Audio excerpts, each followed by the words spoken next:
Welcome back to Broken Bobby's transformation page. In the late 80s, I became involved with drugs and would eventually become part of that lifestyle of trafficking, addiction, and violence. Over the next 20 years, I would be in and out of jail and prison. If you're thinking about trying something or you're dealing with addiction, your life don't need to go down the same path mine did. I hurt a lot of people, both physically and emotionally. These are my stories of how I transformed my life, and you can too. Let's get. Welcome back to Broken Bobby's Transformation. As you can see by the title and the thumbnail, this is my first time being arrested and how it could have been so much worse. So if you're new to the channel, be sure to subscribe, smash that like button, drop a comment, and let me know what you think, and share the video. It really helps to get the message out. Because ultimately this channel is about sobriety and coming back from those bad behaviors of addiction and just, doing things right, basically. So in this one, like I said, we're talking about the first time I got arrested. It was 1992, and it was early in May. And I've told the story before, but I'll give it to you in a nutshell. And stick with me on this one, because I think there's a really good message on this one, not just about drugs and alcohol, but about gangbanging as well, and how easily things can go sideways. So, like I said, it's May of 92, and I don't have any kids yet, but I got one on the way. And literally, I was sitting in jail when my first child was born. And the reason for that, without getting into too much detail, like I said, I've told the story before. You can go back and check that out. But I was at the house with some of the homies that were drug dealers, basically. And somebody came to the house and was creating a disturbance and making some threats, basically. And the homies, now I want you to keep something in mind. Like, I'm still relatively new to the drug gang and the drug game, addiction, and all that goes with that, right? The hood stuff. So I'm relatively innocent at this point. I don't know much. I haven't done much. And, so all this stuff happened at the pad. And the homie said, come on, we're going to go over there. And without hesitation, I jumped in the car. And I was the driver, actually. And we went over to where that individual lived, which wasn't far away, like right around the corner pretty much. And we went over there, and firearms were brandished. There were threats being made. There was a bunch of shit being talked back and forth. And it was at the bottom of a bridge, like a freeway overpass type of thing. If you're familiar with San Bernardino, 9th Street, coming over to H, it occurred right there. So all this stuff is taking place, and a school police officer is coming up over the bridge. I look up, I see him, I say, oh shit, cops coming. So we jump in the car, and a brief chase ensues. Okay.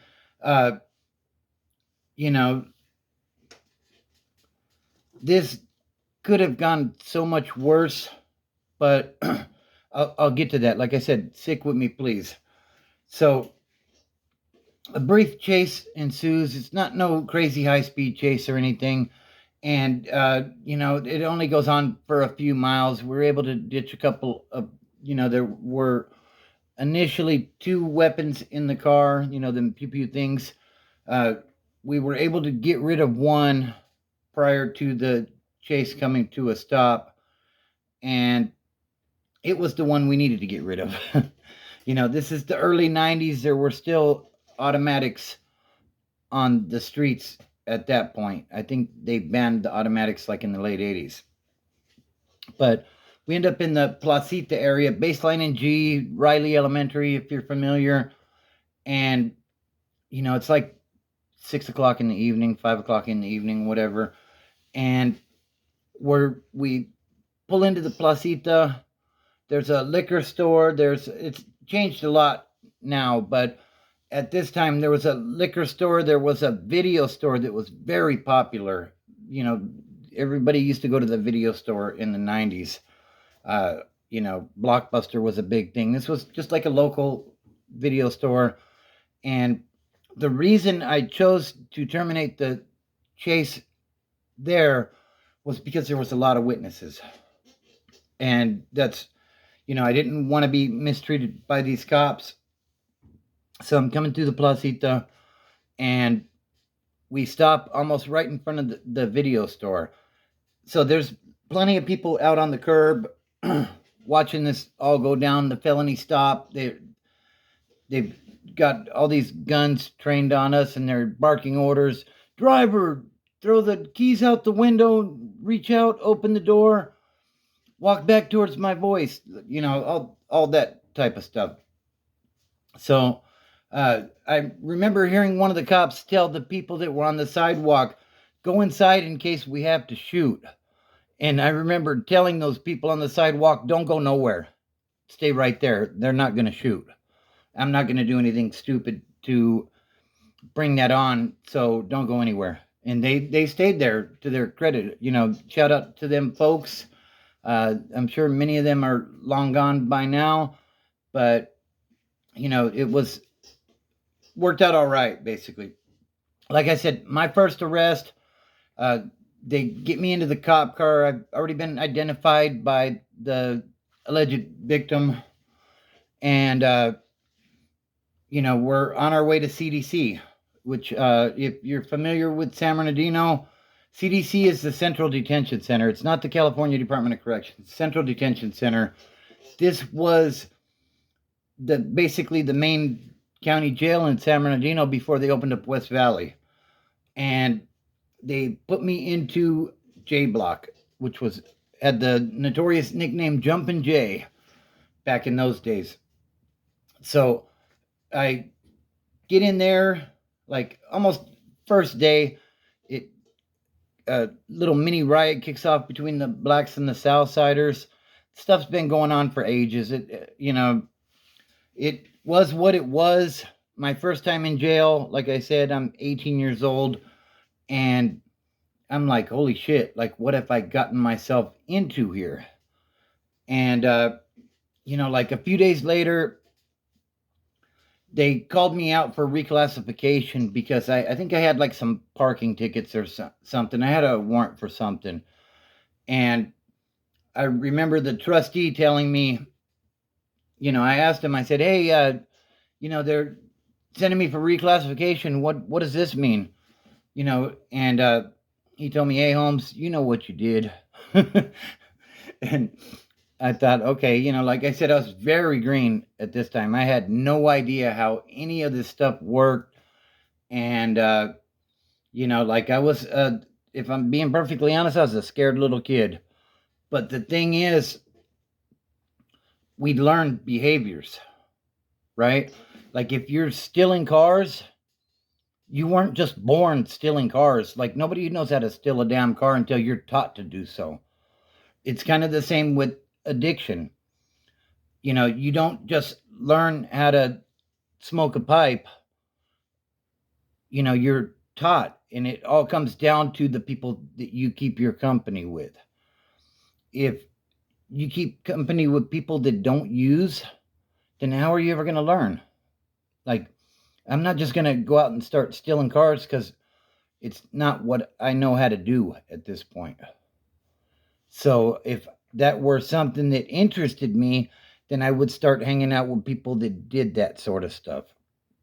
And, but to the point of how much different it could have been, here's the deal. I can't tell you how many cellies I've had, whether it be in LA County, Riverside County, and in prison who got football numbers for partaking in the same exact behavior I did that day. Okay? Somebody said, "Come on, homie, get in the car. Let's go. We're going." And I got in the car. Now, what if somebody had pulled a trigger that day? At that time, the way the laws were set up, if somebody would have been unalived, I would have been charged with an unaliving at 18. My daughter wasn't even born yet. So I would have basically got a life sentence because, if you go to commit a felony and someone becomes unalived in California, well, at least the rules at that time were you're just as guilty as the person that pulled the trigger. So imagine that. Probably still be in prison or maybe just getting parole because they're starting to parole some of those guys. I had a cellie in LA County. I believe he was Crenshaw Mafia. This was when I was in 2900. And he had very similar circumstances where, from what he told me, and it's his story, you know what I mean? But it makes sense. And I told that story also. He got 51 years. That's the title of the video. He got 51 years for getting in the car. Okay. That could have been me. And I wouldn't have been able to see my daughter grow up. I wouldn't have been able to have any more kids with my wife, obviously, because I would have been in prison. And I would be a much different individual today than I am now. So I was very fortunate in that aspect that not only did nobody pull a trigger, but that cop showed up. Let me say that again, because that's not something normally I say. Man, I'm glad to see a cop. And in the moment, I was not glad to see the cop. Let's be clear on that. But had that cop not been there in that moment, I don't know where that situation could have gone to. I know where it could have gone to. I don't know where it would have gone to, though. And, things could be a hell of a lot different right now. So I was very fortunate in that aspect.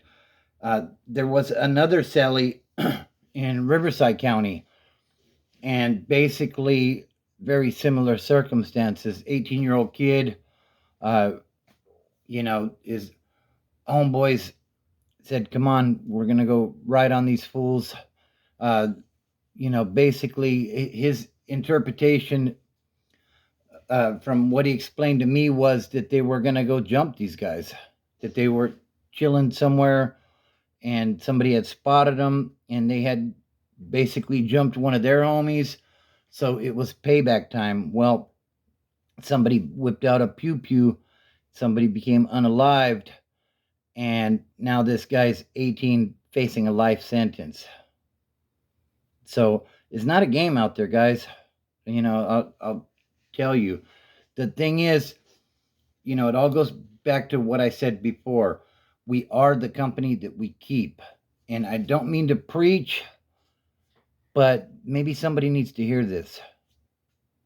I was very fortunate that, things didn't go a lot worse in that situation of mine, but not everybody's not so lucky. So when the homies are like, "Come on, we're going to go ride on this guy," think twice about what you want to do, because your life is going to be a whole lot different if you're in there looking at murder charges at 18 years old. Do you want to wake up 50 years old in prison with your whole life wasted, basically? Believe me, there's plenty of people in there right now that would trade spots with you in a heartbeat. No matter how bad you think you got it, there's plenty of people that would trade in a heartbeat, believe me. So that's my video for the day. I hope everybody's having a great weekend. I'll probably be going live later on tonight again. So be on the lookout for that, probably around 9 or 10 o'clock Pacific time, California time. So I hope you're able to join me. We had a great one last night. And remember, guys, it's just about sobriety, you know? The thing is, it's who you surround yourself with. You know, take a look around. If if he's an addict or an alcoholic, and he's an addict or an alcoholic, and he's an addict or an alcoholic, what do you think you are? You know, if you're not an addict and all you do is hang around addicts, you're soon to be one. So don't, you know, make that mistake like I did and get caught up in a moment of weakness where someone says, "Here, Rob, try this. You know, this is how you do it." Because, you know, some of the decisions we make can alter the rest of our life. So, uh, family, fitness, and freedom are the things that allowed me to get my life together, and they can help you as well. You know, sometimes when you're new in sobriety and you're taking it one day at a time, go hit the gym. You're going to get a great feeling from going to the gym. Go lift some weights, get some blood flowing. It's an amazing feeling. You know, find new ways to get that adrenaline rush that you got from the addiction or the alcoholism. And, you know, surround yourself with people that care about you. Because, and if you're not sure who those people are, when you go to prison and you're asking your mom or your sister or your old lady for money, those are the people. You know, tell them that you love them because tomorrow's not promised. And believe me, if you get locked up, they're the ones that you're going to be calling. So show them that love while you're on the streets, rather than waiting until you're on a life sentence. You know, uh, truly, in the end, your family, your wife, your husband, your significant other, whatever you want to call it, are the only ones that are going to have your back. You know, the so-called homies. You know, when I was dealing, none of those guys ever put any money on my books. They never did none of that stuff. But you know, yet when I was on the streets, they'd say, "Oh, I'd take a bullet for you, Bobby, but you won't put 20 on the books." Wow. So I'm gonna leave it there, guys. Hope you enjoyed the video. If you enjoy this sort of content, be sure to subscribe to the channel. Smash that like button. You know what? If you didn't like it, hit the thumbs down. But either way, drop a comment and tell me what you think. We've all had those close calls. If we're living that life, you could share some of those in the comments. I'd appreciate it. Maybe it'll lead to a future video. Who knows? Also, I'm looking to start doing more interviews. So if you are into sobriety, or even not into sobriety yet, but you'd like to share your story, hit me up at brokenbobby72 at gmail.com. Also, that'll be in the description. So check that out. Also, you can find me on TikTok at brokenbobby72. That's more short form type stuff. And don't look at the mountain, just start climbing.